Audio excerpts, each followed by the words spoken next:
Welcome to Newcastle Borough Council's Cabinet meeting today. I'd like to welcome members in the room and also officers that have joined us and anybody that is joining us online. If you wish to see the agenda, there's a link in the section underneath the video. Oh, hold on. I'm seeing myself on the video screen. See, there is a delay. I've got cabinet members here today are Trevor Johnson, portfolio holder for Environment and Recycling, Councillor Jill Heason, portfolio holder for Community Safety and Wellbeing, Councillor Andy Fear, portfolio holder for Strategic Planning, and then Deputy Leader Stephen Sweeney, portfolio for Finance, Town Centres and Growth, and I'm Council Leader Simon Tagg. This is the first meeting of the new year, so Happy New Year to everybody, and hopefully everybody had a good Christmas.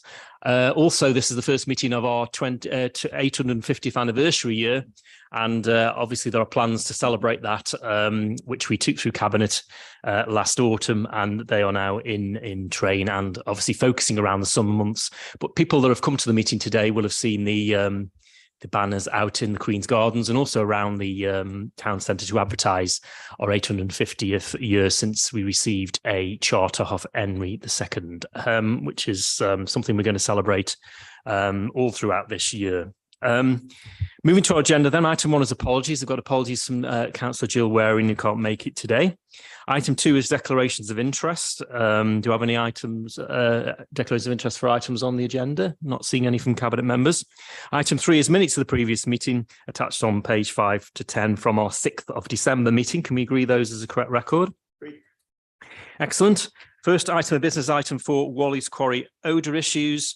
It's our now well-established update that we receive every month at cabinet meetings on the ongoing issues to do with Walleys Quarry, and our chief executive is going to introduce the item, and then we'll take some questions and comments after. Martin. Thank you. Yeah, as you say, this is the now well-established format that you've been seeing the progress reports in terms of Walleys Quarry in. I guess the one significant change that you will see in this report is we now, as well as having the information that we collect ourselves, we also in appendix have got, for want of a better word, a scorecard that is prepared by Walleys Quarry with key performance indicators and narrative around around key metrics on the site, which is one of the outcomes of the agreement that we reached last year. If I can start first of all on page 3, we'll talk about the complaint figures. You'll see that through December we had 87 complaints. Now, members will be aware that the complaint levels and the levels of hydrogen sulfide from this site have traditionally changed with climatic conditions, and when it's particularly cold and still, that's when we get particular problems. Over the December time, we absolutely had that. We had possibly one of the coldest Decembers in quite some time and fairly still conditions. We've had 87 complaints. And while that's not insignificant, just to compare that to January of 22, we had 490 complaints.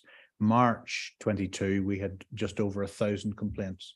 So while 87 is perhaps 87 more than we would want, it is really a step change from where we have been even this time last year. The complaint data tends to track pretty faithfully the hydrogen sulfide data that we get from the 4 monitoring stations. Now, just to recap, what we see from those monitoring stations is the percentage of time that the monitoring stations are recording hydrogen sulfide levels that are above the World Health Organization annoyance level of 7 micrograms per meter cubed. And in December, we had 2 problematic or relatively problematic periods at the beginning of November. And then through the last 2 weeks of December, pretty much flat zeros in terms of exceedances, which I think is probably one of the first almost sort of 2 consecutive weeks of zeros that we've had for some time.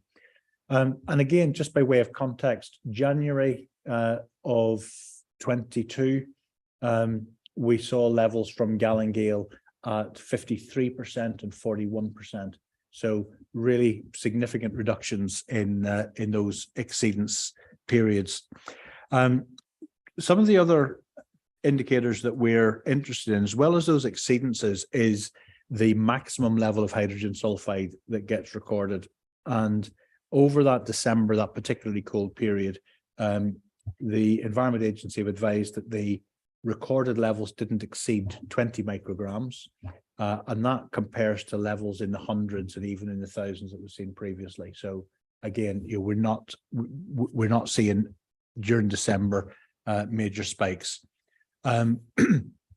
Two other indicators that we tend to be interested in. One is the concentration of hydrogen sulfide in the gas pipework at Walleys Quarry at the GUP, the gas utilization plant, and we're seeing their levels in the region of 1,200, 1,400 parts per million.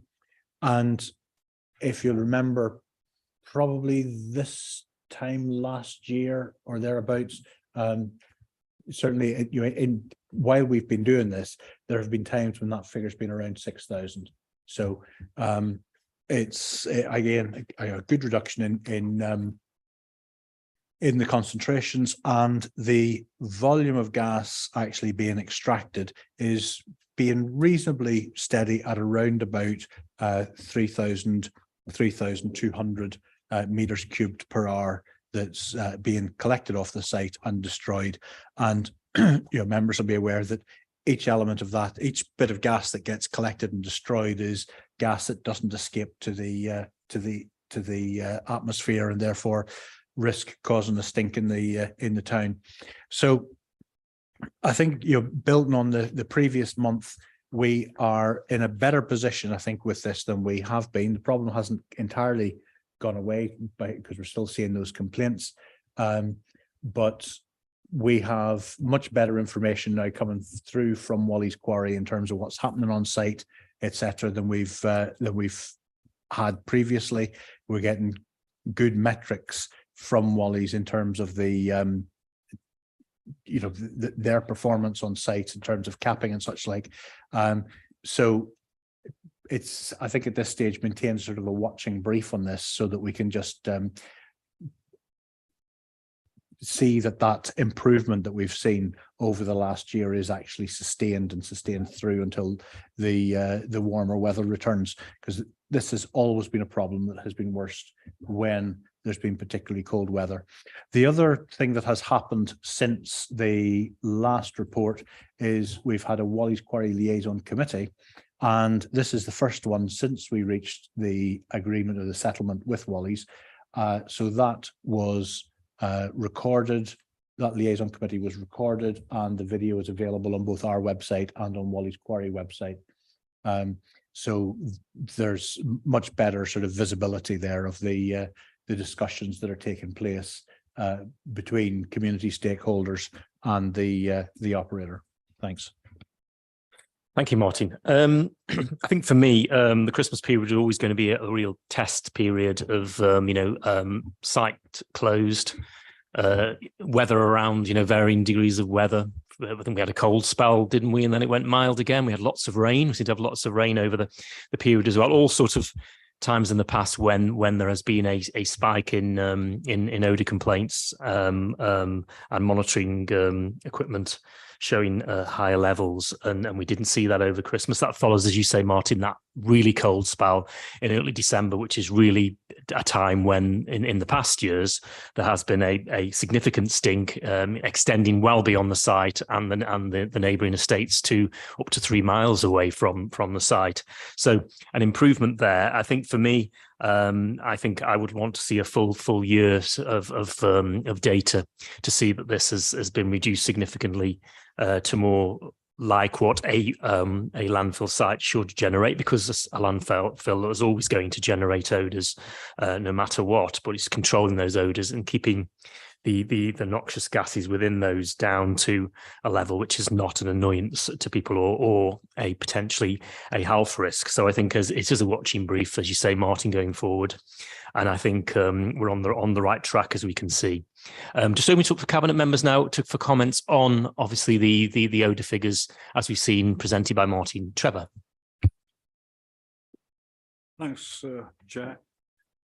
I was just wondering, are we getting any feedback from the local residents? I mean, these figures are looking great. You know, we're getting better all the time on paper. But what's actually happening in the community? Are we getting any feedback that they finding their living conditions are better, improving? The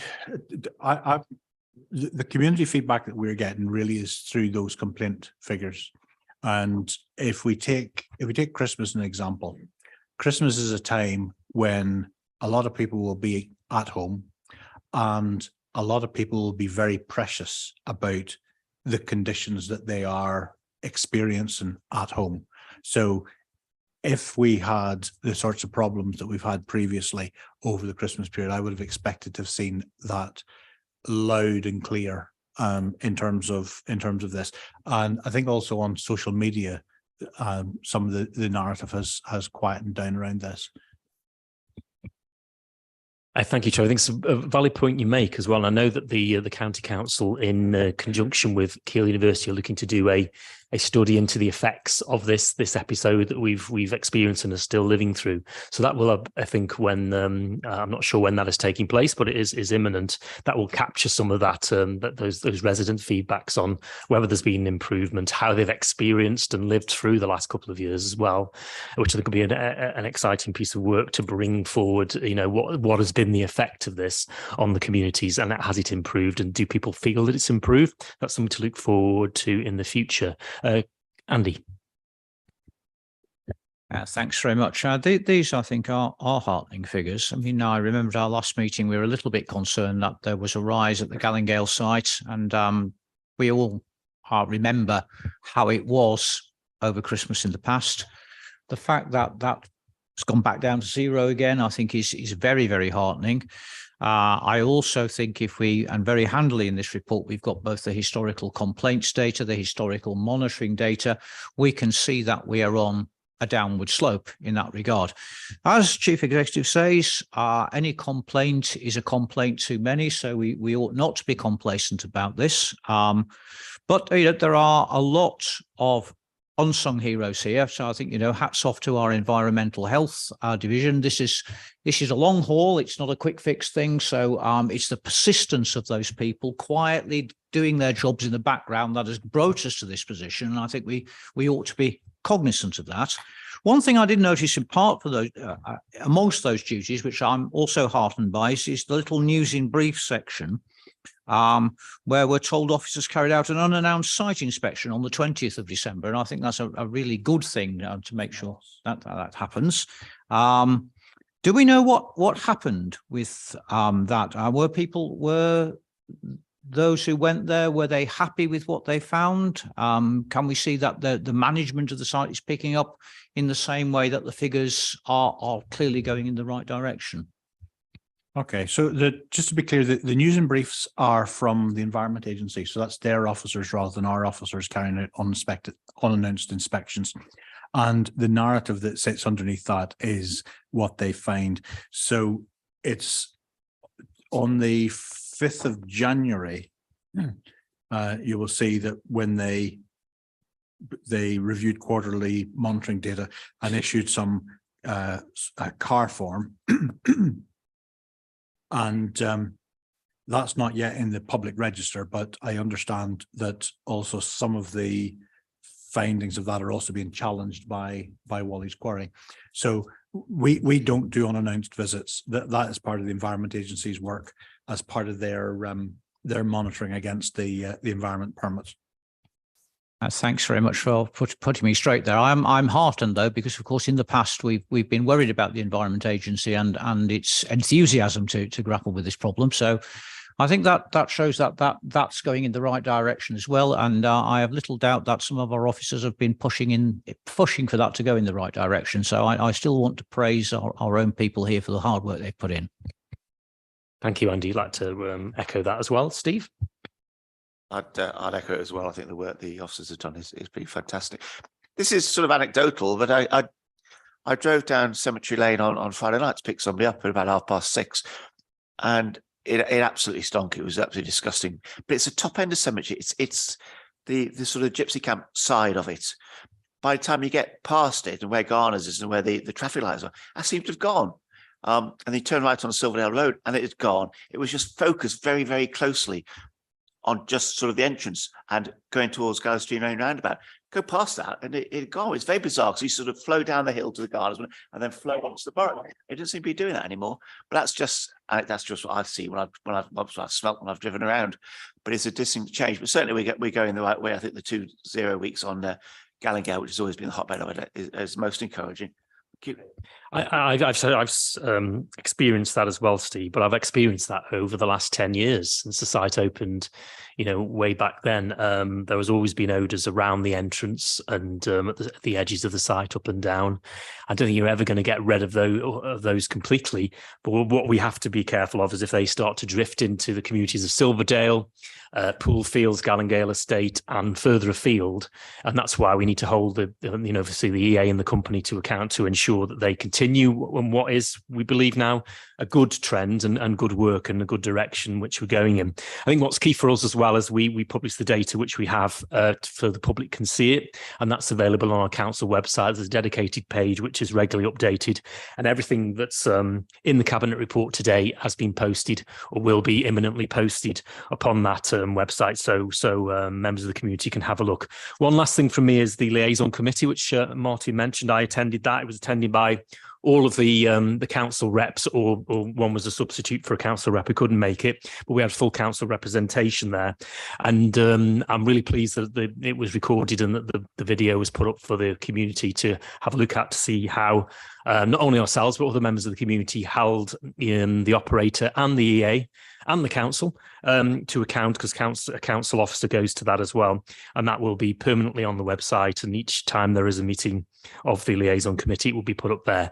One of the things we did ask was for the membership to be refreshed and for an opportunity for fresh community membership, real local community membership of the committee to be allowed, and the operator says they're looking into that. They haven't put a time scale on it, but every meeting that I go to, until we have that local representation on there, I will be continue to be asking the operator when that is going to happen.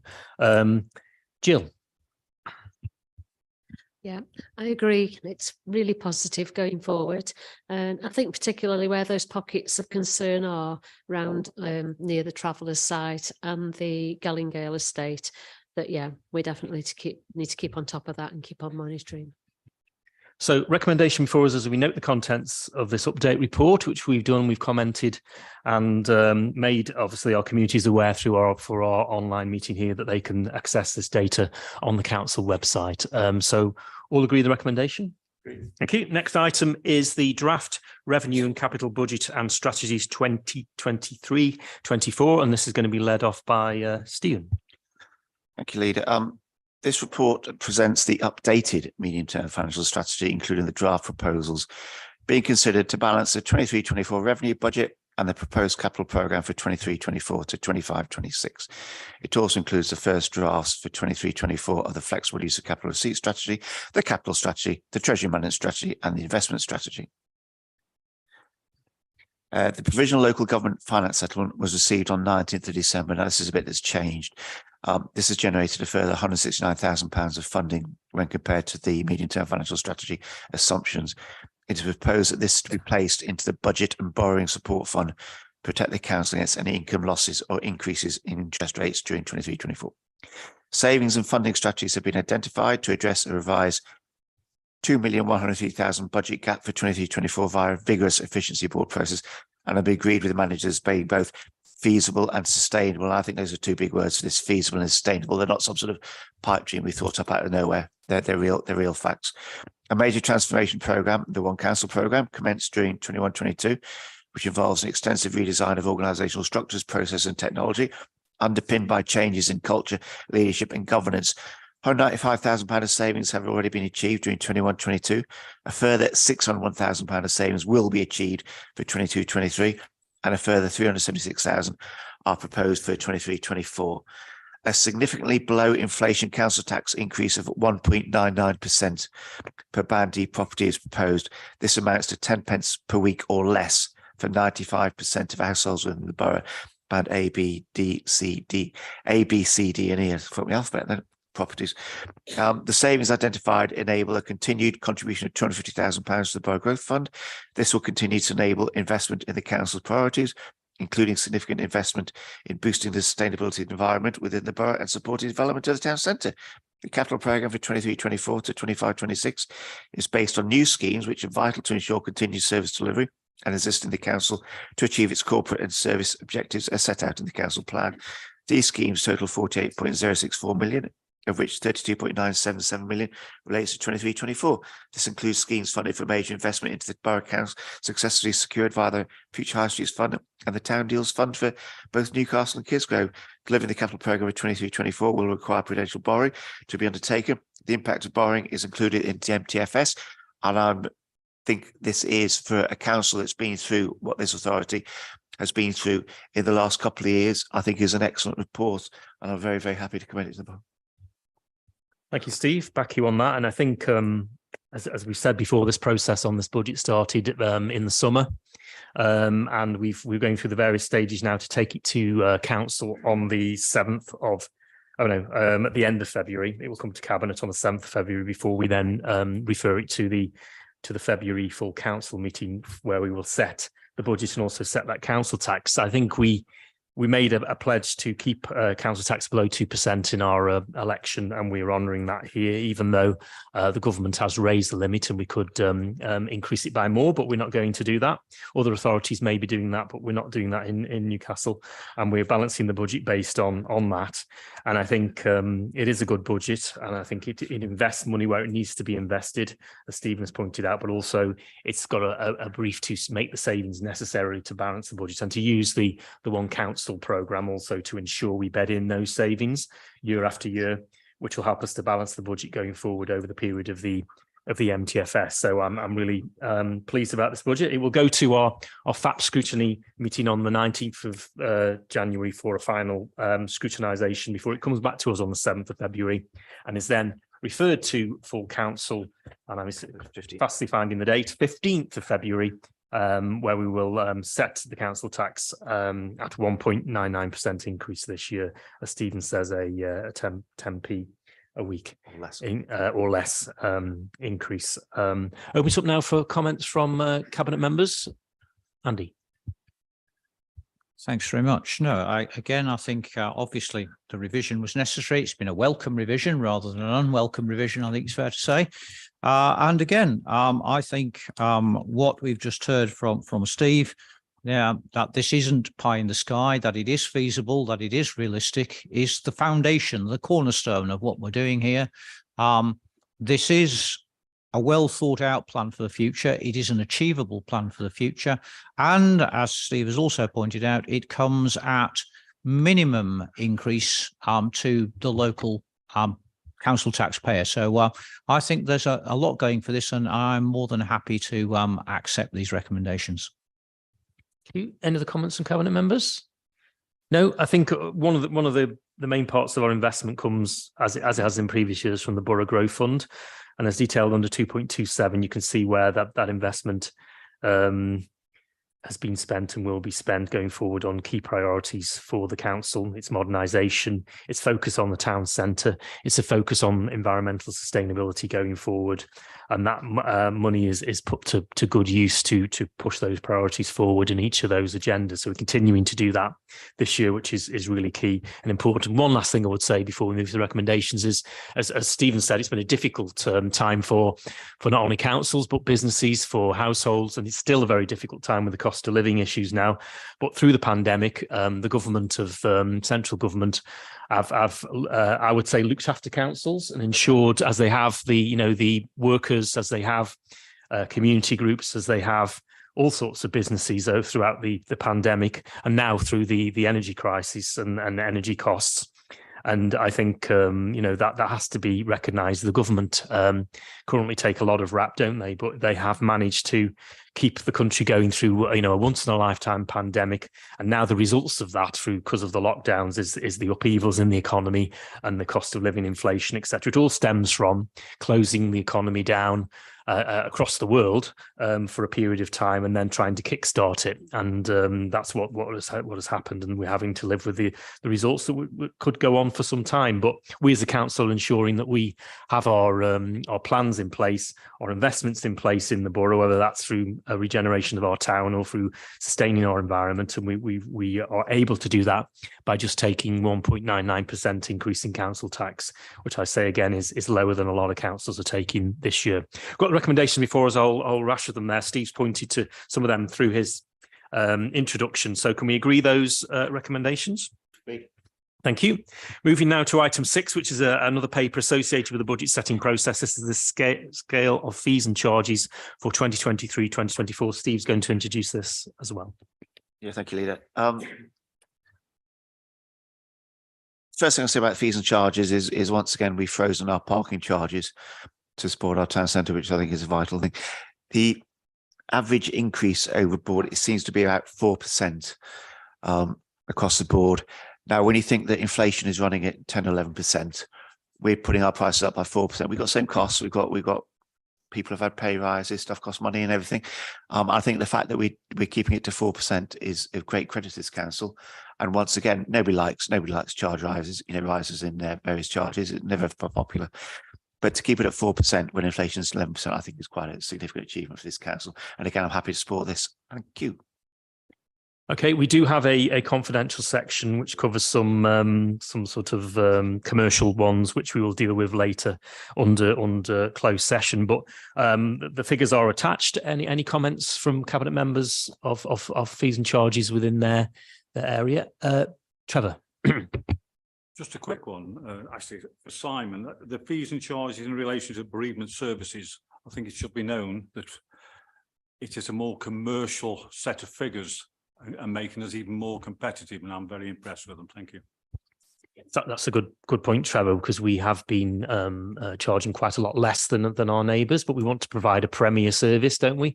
As well as an affordable service, which we do have an affordable angle to our burials and cremations as well. So I think we're being brought more into line with our neighbours, which will help us to do an even better service, because we are an award-winning. It is an award-winning service for this council, hasn't it? Received awards in the past. So thank you for that, Trevor. Any other comments from cabinet members? Andy. Yeah, no, again, I welcome this. I think in particular, the policy on parking that Steve outlined is crucial for the well-being, the economic well-being of the borough. Just looking through the fees and charges, I also like to endorse what Trevor said. But one thing which has come up in meetings before, but perhaps is just worth pointing out again, is I notice under the cremation fees, the one for those of 17 years and younger, which looks shocking until one reads 2.10, where you can see that in fact is not charged to the family concerned. And I think it's just important to underline that, because otherwise it could give people the wrong impression. We're certainly not in the business of charging people in that regard.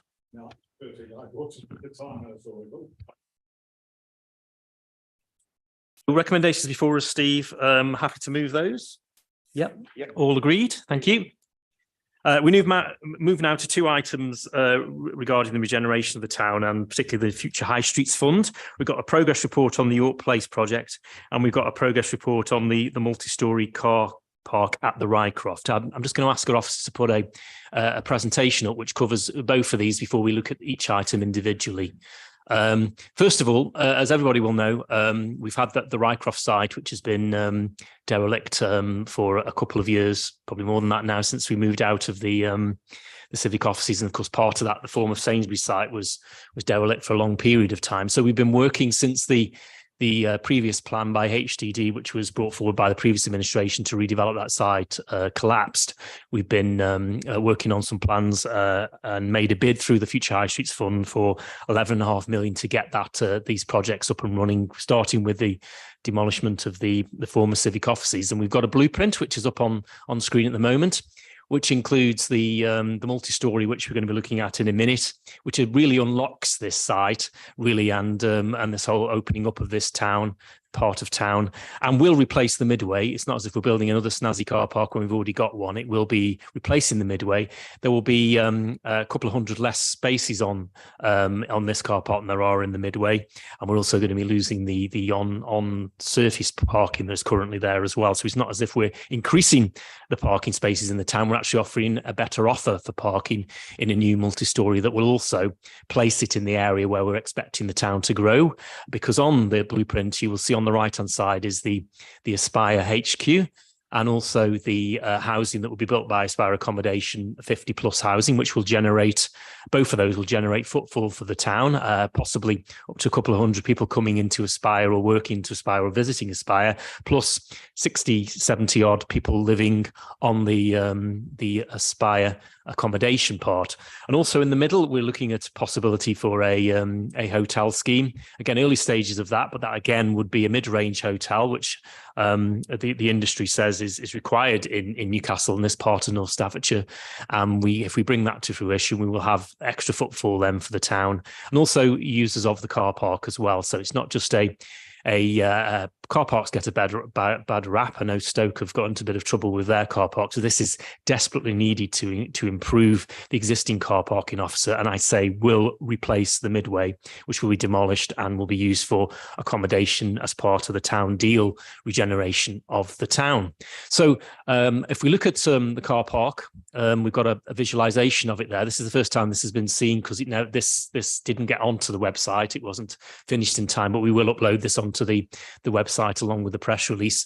As you can see, it's going to be called the Castle Car Park, a 450 space car park. We'll go into more detail, which Steve will outline a bit later, but that will take that corner plot and be as much as you can have a high status building on the corner there, where at the moment there is just a derelict empty site. And as you can see, it's contemporary in design, but also makes a nod to the history of the borough by calling it the Castle Car Park. And each of those slats, which can be seen there, have the borough logo imprinted onto them and can see through. And I think it's, as car parks go, it's a versatile model, and it's something which we can be proud of, that will replace the Midway, which of course this council could spend millions of pounds over the next 10, 15 years continuing to keep the Midway in operation, when it's really 20 years already past its sell-by date. And while I've been on this council, which is my 20th year on this council now, the council must have spent many millions just to keep the Midway open. And if you were to drive around the Midway, it's not a pretty sight at the moment. It gets flooded in the winter. You cannot have pay on exit because of the design. And, the stairs are awful, and the actual look of it is dark and dingy. So this will be a new car park for the town, which will consolidate parking space into the Rycroft, which we see as a growth area for the town. And Steve will go into more details in a minute when we look at the report on that. But the other big report and process of regeneration we're bringing forward, again tied to the Future High Streets Fund, is the York Place project. So if we could move to the site of that. At the moment, the York Place, a 1960s shopping centre, which had seen better days back in the 80s, I think, was purchased by the council as part of the Future High Streets Fund, and was already pretty empty. Not many businesses were in there. They are now all being reaccommodated elsewhere in the town. And this will then free up this site to be redeveloped along the lines as we see there. We're looking for businesses, we're looking for office accommodation, and we're looking for a new plaza in the town that links the rest of the town centre to Rycroft by coming through this site. And if you can move to the other side, as you can see, there is an example of it looking down Merrill Street. And then the next one is an example looking up Liverpool Street towards the High Street and Red Line Square. I think we've gone for designs that look to what was there previously, individual sites, individually looking buildings. And when I say previously, I mean before the 1960s building was built. And I think there's plenty of potential there to build a design for that part of town that will enhance it. And also enhance Red Line Square, which has got some, Georgian buildings on the other flanks of it and right next to St Giles's Church. And it will offer that extra retail in the bottom floor, and obviously business accommodation at the top. So that's just a run through the visualization of what we intend to deliver on this. And I think we'll remove those now and we'll go through the reports. Thank you for that, Simon. And we will look at the first one, which is a progress report on the York Place project. And Steve is just going to briefly outline more details. Yeah, it will be fairly brief because I think you covered most of it. The planning application was submitted before Christmas for this, so it's coming along. The decamping of the businesses is going well. I think Clive Marks have already reopened in Lancaster buildings. The Astley, what's it called? The Astley Walkway. Astley Walk. That's lovely, isn't it? Astley Walk has now been emptied and has been locked up. We're having early conversations with possible end users for the site, and it's all progressing very, very well. I think when you talk about this end of the town, I think tired is a good word. I think York Place just looked tired. It looked a building of its time of the 60s. And the same people say, why are you pulling down the multi-storey car park? Well, multi-storey car parks, concrete doesn't last forever. It starts sort of going off and falling apart, and we're spending more money on it than it is bringing in. It's just it's of a time. They last 50 odd years, and then you got to do something with it. And this is what we're doing, and that's very, very exciting proposals for Newcastle. Thank you. Thank you, Steve. Yes, emphasise again, exciting proposals. I think this is the back in the 80s when the redevelopment of what is Castle Walk took place. That was a derelict part of town. This is a tired, as you say, Steve, part of town, which will be, a premier route through to the Rycroft development and link through to the town centre, the core town centre where our retail businesses should be. And we want to grow those. And the only way we're going to grow those is by increasing footfall, which the Rycroft site does. And what this site does too, with the York Place, with potential for businesses and bringing more people in, it's all about footfall in towns. That's why they've lost footfall to online. They've lost footfall to out of town. And we have to create the environment where people are working, enjoying time in the town centre, and that's what these proposals do, and particularly this exciting York Place project, and will be something hopefully the town can be proud of. Andy. Yeah, thanks very much. I agree with Steve that we look at our town. We've got one end which is going pretty well. The other end, it does look a little bit tired. I think these buildings will rejuvenate what's there. I think the gateway feature on the proposed development at York Place is very good. It builds into what's on the other side of the square. It also helps us as we come in from the ring road where the car park will be. It builds on the history that way, and it looks friendly. It's not a square lump, which has got to be a good thing. In the same way, I like the way that the York Place scheme articulates the town. So instead of having blocks which you don't link together, this will now have a way that goes all the way through to the Roebuck. And indeed, it will come back, the Rycroft, it will come back the other way as well. So if we do get, hopefully, that the hotel and there will be easy ways for people to come from the hotel straight into the town centre. It will all be very visible and such like. It's very nice to see that we'll have an extra little plaza to welcome people.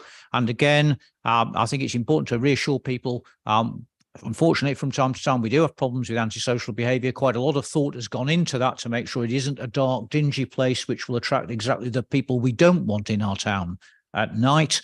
So all in all, I think these are proposals to be welcomed. Jill. Yeah, I welcome this project as it will open up the town, a gateway into the town centre, if you will, certainly a more welcoming gateway than we've got at the moment, giving a much needed boost to regenerate and redevelop the town centre. Thank you, Jill. I think the comments that have been made are bang on really with this, and it's what we're trying to do for our town, and use that government investment to kick off this scheme, which is what we're going to be doing over the next few months with the starting with the planning permission, and then also the future demolishing of the existing tired York Place building, and then the development which we were looking at here, which has gone into the planning committee. I think it's what we wanted to do was to bring some individuality into these buildings and to have a nod to the history, and I think that's achieved with the plans we've got, and we look forward to that progressing through the planning process and then coming to a future fruition on the site, which will be for all of the benefit of the town. We've got a number of recommendations there before us. is that we note the planning application has gone in, and then we authorise the Executive Director for Development and Growth in consultation with the portfolio holder for town centres and growth to further review options for the delivery of York Place, and note that a further cabinet report will be presented prior to any contracts being let for the delivery of this project, and the financial aspects attached to the project when they're finalised. All agreed? Thank you. And then swiftly on to our next report, which is the progress report on the proposed Castle Car Park multi-storey, and Steve's just going to outline more details on this. Yeah, I think a multi-storey car park's a multi-storey car park, really, isn't it? But I think this one is about as good a looking multi-storey car park. It's a nod to our heritage, Castle Car Park, and I think it's about. I think it looks quite good for multi-storey car park. It look a awful lot worse, in my opinion. The planning application will go in this month, and I think we're looking to start building sometime in the summer, so that people can see now when cranes are on site and the girder has been put in, that real progress is happening. And this sort of anchors the site, if you like, and it's an integral first building block of the redevelopment of that end of town. Because the other end of town, it's always been deserted. This end has, and you think of Merrill Street. You know, you got Carlton House, and there's a beautiful building. You got the Ebenezer, history with the Ebenezer. I could see Merrill Street 5 years down the line being the place. If you want to have a business, you want to have it in Merrill Street. If you want to have a shop or something like that, you'd have it in Merrill Street, because I think Merrill Street has got a very, very, very good future. Thank you. Okay, thank you, Steve. I think just to point that this car park meets with the standards which are set out for car parks, and we are also future-proofing it with the 39 electric vehicle charging points as well, and it will be a net zero car park as well, won't it? As in its build and in its operation as well, as we move towards that sustainability agenda. As will all the buildings on the Rycroft site will be meeting those requirements to be more sustainable for the environment. Opening it up to any of the comments on the car park, Jill. Yeah, I think it's been a long time coming. The car park we've got at the moment isn't fit for purpose. This design actually incorporates the larger vehicles that people are using nowadays. So it'll be a huge improvement and probably very well used when it's here. I think it certainly will be with the Aspire HQ and the hotel, and the generated footfall on that part of town by York Place and the other businesses over there. I think it will be a well-used car park as well, and we'll, as I've said earlier, open up the midway to redevelopment for another use. Any other comments on the car park? No. Okay, so recommendations are before us there. I won't read them all out, but we've touched on them. And do we all agree? Okay, thank you. Next item. The next couple of items are in our under our sustainability agenda banner. First one is electric vehicle charging points, item 9. This comes before us as part of a agreement we've got with across the county with County Council and all the other districts to implement a electrical vehicle charging strategy. And this is mainly about not the council delivering electric charging points, even though we are going to be on our new car park. But this is about enabling and setting the structure up for the businesses for businesses to come in and do that. We've already in our town got some vehicle charging points on our car parks. They will only increase over the years, but we need a strategy on how we're going to deliver that, and also work with our colleagues in the other districts, such as Stafford, Staffordshire Moorlands in the north, and the County Council as well, to ensure that we get only a coordinated rollout, but also we get some sort of savings on how we do this as well. So we don't procure separately. We don't do things which are we could do together with our colleagues to get a better value for money. So the strategy is quite a big document, is available on the website, and it will be agreed by the County Council next week, and also by the other districts throughout January. We're going to be with the first councillors actually giving this the okay today, and I think it's something that's needed because the government are phasing out obviously diesel and petrol cars by 2030. So the only alternative at the moment is electric. I think there will be other technologies that will come along in the future which will surpass electric, but in the meantime we need to ensure that we have enough EV charging points in our town to ensure that people can recharge their vehicles, as the amount of electric cars is only going to increase massively over the next few years. So that's the strategy before us today. I'll open it up to comments from any cabinet members. Steve. So it's not so much comment, but both of us is comment. It's something we need. We need a strategy for this. How we're going to deal with it. I think this outlines it when you read the documents. That was all. Thank you. Yes, and I think it will begin to impact other policies, such as our planning policy as well, because part of this is looking. It's not something for this council, but it's something for the Highways Authority, which is the county council, about home charging. Of course, everybody with a drive can quite happily set up a charging arrangement, as many already do, on their property onto their drive. But when you have, terrace streets, or when you have, tight, compact areas, that isn't a feasibility. So the county council are going to have to look into whether we use lampposts for charging points or designated charging areas, which again is that this strategy begins to have a look into doing that. And of course, the government have made local authorities the leads on the strategy, not for implementing it and actually putting the EV charging points in place. They expect business to come in and do that in the private sector, but we need a strategy, and this is what we're having today, which will help us to manage the rollout of electric cars. And also it will be a commitment to use our council sites, as we're already doing with the new car park, which we've just talked about, having sufficient EV charging points for the amount of electric cars which will come online in the next few years. Open up to any other comments? Okay, recommendations before us, all agreed? Thank you. And the next item is the Staffordshire-wide climate change communication plan. Again, this is something we're doing in tandem with the other districts and the county, and it seems a sensible thing to do, because we're all at the moment, districts and county, duplicating the communications we're doing on the climate change agenda. Now, that's about behavioural change, it's about nudge, it's about awareness, it's about trumpeting some of the good things that are going on in this agenda, whether it's protecting our nature, reintroducing nature, protecting rural sites, or even protecting our urban green spaces, as we've done here with our urban carbon capture areas. And what we've agreed is to work together with the county and the districts on a harmonised plan throughout the year, and that's summarised under 4.5, and it will be a rolling programme that goes forward and change and adapt along with key dates throughout the year. And as detailed under 5.23, there's awareness days throughout the year as well. So, and we've contributed a little bit of money towards this, and as of the other districts, to a central pot to help to fund this. I was involved last summer with a ton of plastic was brought into the town, and it was this is what a ton of plastic looks like, and this is why we should be recycling it and reusing it. And there was our council staff got involved from a recycling point of view. The county staff came along, and it was a good event and a good exercise in just pointing out why we should be recycling plastic. There's also the ton of carbon bubble, which was in Stafford last year, which went down really well and was on national news, I think, as well. I think it was Sky, I think, covered that, and just showing this is what a ton of carbon looks like.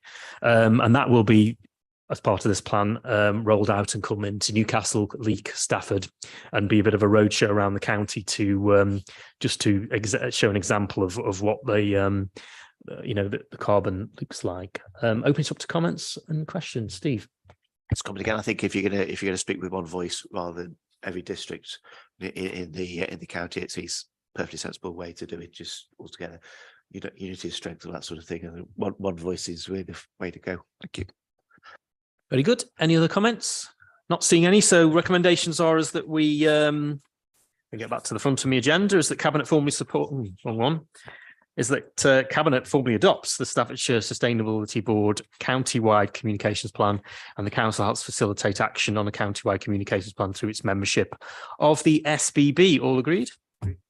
Thank you. Next item is our forward plan, item 10, that is attached. We'll go through it page by page as we do. First page is covering this January meeting, and we brought all the items which we said we were going to bring. The next item is February, Councillor's February, with items relating to the budget, the Astley International Circus Centre, and also Walleys Quarry again. And then we've got some items in March there, which is unrecoverable debts, Walleys Quarry again. I think that more items will be coming forward over those months as we head off into the spring. So can we agree the forward plan as it is at the moment? Agreed. All agreed, thank you. And then item 12 is urgent business. I've not received any urgent business. I've also had no requests for speaking at Cabinet by members or members of the public, but we do have that confidential item on scales of fees and charges. So I will move now that we resolve that the public be excluded from the meeting during consideration of the following reports to do with scale of fees and charges. There's likely that there will be a disclosure of exempt information as defined in paragraph 1 of Schedule 12A as amended of Local Government Act 1972. I do so move. All agreed? So we will now remove the live feed and ask our friend from the Sentinel to leave. Thank you.